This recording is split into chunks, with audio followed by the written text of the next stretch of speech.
Hi and welcome to this week's FridAI with me, Billy McLaughlin.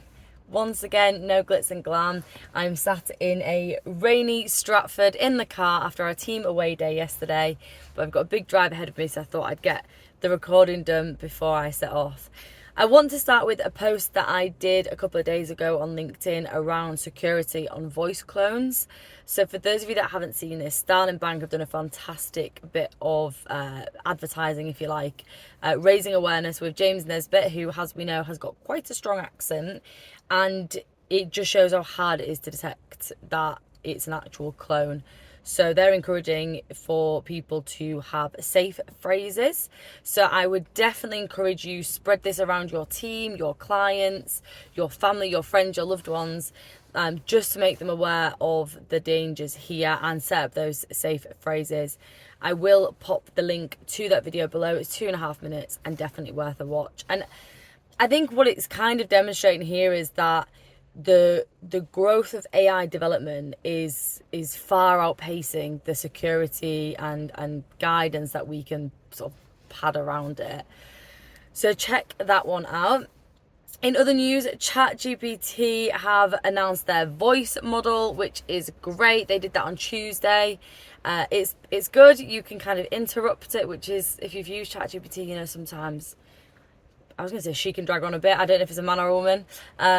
So yeah, it can drag on a little bit and you can interrupt it, which is brilliant. And although you feel a bit rude doing it, it's quite, you feel quite satisfied that you're just helping ChatGPT get to the point. So it can also detect emotion in your voice, which I think is pretty cool. So if you say something with excitement, it will respond and be like, oh, I can hear your excitement here. What it cannot do is it cannot search on the web. You cannot use it within GPTs, and also you cannot do like a bit of text and a bit of voice. So we're seeing all this hype around it, but unfortunately, if you are based in the EU, UK, Switzerland, you cannot use this. So I think the ones that were mentioned were kind of like Norway, Liechtenstein. But I think it's really interesting that the UK and the EU probably have tighter controls over this type of thing. So something to be mindful, once again, when it comes to safety, that we are aware of this and, kind of do our research. But there must be a reason why we do not have this accessible just yet. When it is accessible, it'll probably be to Teams and Plus users. And for those of you that have been using the new GPT Omni, which I mentioned a few weeks ago, that's been on preview. I think that should be getting released in the next month. So by the end of October, we should see GPT o1 fully released and fully available, because it is actually quite a good model, I would say. A couple of other things that I've been sort of speaking with people about, listening to podcasts, etc., and kind of points for discussion, really. And I'd be interested to know everybody's views on this. But first is a link I'm going to pop below on a blog that I read around using AI to help with your sales conversations. And it caught my eye because as an accountant, I know that we are notoriously bad at selling. It's just not in our nature to be good salespeople.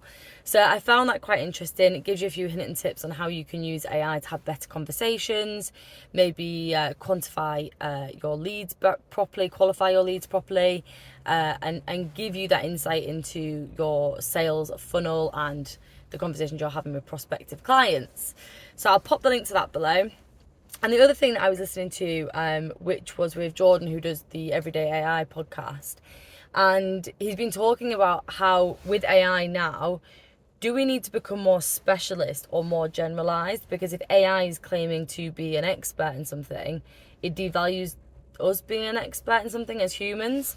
I thought it was a really interesting conversation, but my take would probably be that they kind of go hand in hand. What it means is we'll probably have accessibility to become more generalist, but we need to specialise to identify when these large language models are incorrect.